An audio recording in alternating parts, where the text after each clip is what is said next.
in July 1974, a 619-foot vessel called the Hughes Glomar Explorer arrived at coordinates 40 degrees north, 180 degrees west, 1,500 miles northwest of Hawaii in the open Pacific. The ship's published mission was deep ocean mining for manganese nodules on behalf of the American billionaire Howard Hughes. The ship's actual mission was different. In the moon pool at the center of the ship, concealed from view, was a 6,000-ton steel grasping mechanism. They called it Clementine. It descended 16,500 feet on a string of high-strength steel pipe. On the seabed below was the Soviet ballistic missile submarine K-129, 3 nuclear-armed missiles, 2 nuclear torpedoes, cryptographic equipment, 98 dead Soviet sailors. The Claw was going to pick it up. This is the most expensive intelligence operation in American history. $3.5 billion in current money, 7 years to build, 1 mission, funded by a recluse, hidden behind a lie about deep-sea mining. Truth in steel. Let's go. The codename was Project Azorian. The Central Intelligence Agency, approved by Henry Kissinger, authorized by Richard Nixon, executed in the summer of 1974. What follows is the story: the Soviet submarine that sank, the American hydrophone network that found it, the fake mining company that funded the recovery, the reclusive billionaire who provided the cover. The ship built specifically to lift a foreign nuclear submarine off the floor of the Pacific Ocean, and what they actually recovered, which is to this day still classified. First, the prey, K-129, March 8, 1968.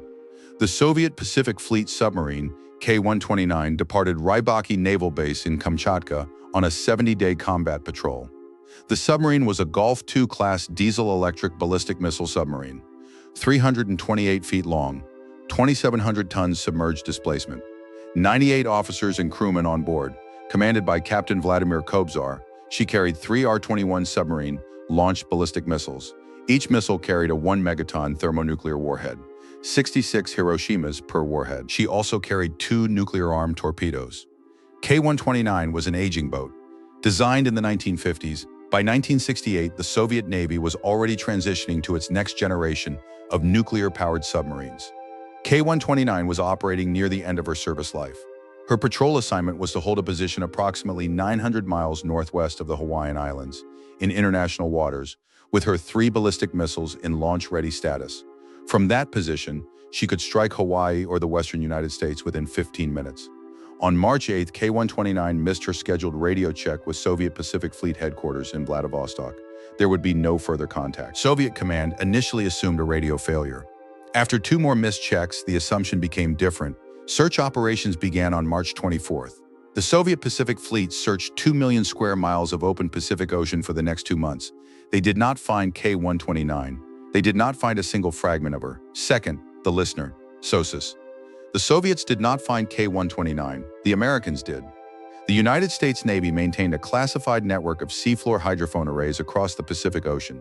The system was called SOSUS, Sound Surveillance System, operational since 1954, designed to track Soviet submarine movements in real time. On March 8, 1968, multiple SOSUS arrays recorded an underwater acoustic event. The signature was consistent with a hull implosion at extreme depth, followed by secondary breakup sounds. 3 SOSUS arrays triangulated the source to a precise area of seabed northwest of Hawaii. The U.S. Navy waited 5 months. Then, in August 1968, the special mission nuclear submarine USS Halibut arrived at the calculated coordinates. Halibut carried a towed photographic sled called Fish. It descended to within feet of the seabed. The photographs were extraordinary. K-129 lay broken on the abyssal plain at 16,500 feet of depth. The forward third of the submarine was intact and resting upright on the silt. The sail and conning tower were visible. One of 3 R-21 missile tubes was missing, apparently ejected during the sinking. 2 missile tubes remained in place. The bodies of crewmen were visible inside the wreckage. The Soviets did not know the United States had photographed their lost submarine. The United States now possessed something the Soviet Union did not: coordinates. Third, the decision. The Central Intelligence Agency drafted a recovery proposal. The cost would be unprecedented. The technical challenge was without precedent in the history of human engineering, recovering an object the size of a city block at 16,500 feet of depth in open Pacific water with no fixed reference, without alerting Soviet naval intelligence to the operation, had never been attempted by any nation. The Office of the National Security Advisor, headed by Henry Kissinger, reviewed the proposal. The intelligence value was assessed as exceptional: Soviet ballistic missile guidance technology, nuclear warhead specifications, naval cryptographic equipment, fleet operational codes. Potentially all of it was inside the wreck. In April 1971, Kissinger recommended the operation to President Richard Nixon. Nixon approved. The code name was Project Azorian. The cost estimate was $350 million 1970, $3.5 billion in 2025 money. Fourth, the cover story. The CIA needed a cover strong enough to fool Soviet intelligence, the United States Congress, the international press, and the construction crews themselves. The cover was deep-sea mining. In the early 1970s, there was real commercial interest in extracting manganese nodules, small mineral concretions containing nickel, copper, and cobalt from the deep ocean floor. Several legitimate ventures existed. The technology was novel. The economics were speculative. A new entrant would attract no special attention. The CIA approached the reclusive billionaire Howard Hughes, whose Hughes Tool Company already maintained extensive defense contracts with the United States government. Hughes agreed to lend his name to a new subsidiary called Global Marine Development Incorporated. The subsidiary's stated business was deep ocean nodule mining. In 1971, Global Marine signed a contract with the Sun Shipbuilding and Dry Dock Company in Chester, Pennsylvania, to construct a unique deep-sea mining vessel. The ship's design was prepared by Global Marine's engineering team, engineers who were, in fact, classified CIA contractors operating undercover. The shipyard workers were not informed of the actual mission. The ship was named the Hughes Glomar Explorer, 619 feet long, 50,500 tons displacement, twin smokestacks, a massive derrick tower amidships rising 176 feet above the main deck. At the geometric center of the ship was a feature unprecedented in maritime engineering: an enclosed cavity inside the hull, the moon pool, 199 feet long, 74 feet wide, 65 feet deep, watertight doors on the underside, opening to the ocean. The moon pool was designed to enclose, conceal, and process whatever was recovered from the floor of the Pacific Ocean. The shipyard workers in Chester thought it was for storing manganese nodules. Fifth, the claw.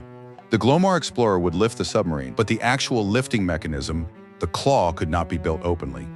It would have to be assembled in secret and transferred to the Glomar Explorer at sea beneath the waterline, where no aerial reconnaissance could photograph it. For this purpose, the CIA built a second vessel, Hughes Mining Barge No. 1. HMB-1 was a 324-foot submersible construction barge. Initial hull built by National Steel Shipbuilding in San Diego. Modified in secret at the Lockheed Shipbuilding facility in Redwood City, California. Inside HMB-1, in a sealed and continuously guarded interior cavity, the CIA's contractors built Clementine. Clementine was the recovery claw, a 6,000-ton steel grasping mechanism, 40 feet long, designed to fit precisely around the forward section of K-129. It contained 8 massive hydraulic arms. They could pivot, grip, and lift up to 2,000 tons of submerged steel. In 1973, HMB-1 was towed to a rendezvous point off Catalina Island, near Los Angeles. Glomar Explorer arrived at the same coordinates. HMB-1 was deliberately partially submerged beneath the Glomar Explorer's hull. The moon pool doors opened from above. Clementine was lifted from inside HMB-1 directly into the Glomar Explorer's moon pool, without ever surfacing into open daylight. The transfer took place at night. HMB-1 then submerged completely and waited for the operation to conclude. That is the engineering. The submarine, the locator, the cover story, the ship, the claw. Now imagine this. You are a Soviet trawler captain in the summer of 1974. You happen to encounter an American vessel in the open Pacific. What does it say it is doing? Comments below. Sixth, the mission. Glomar Explorer departed Long Beach, California, on June 20th, 1974. She arrived at the K-129 wreck site on July 4th. The operation began. Clementine descended on a string of 1,055 sections of high-strength steel pipe. Each section was 30 feet long and weighed approximately 1 ton.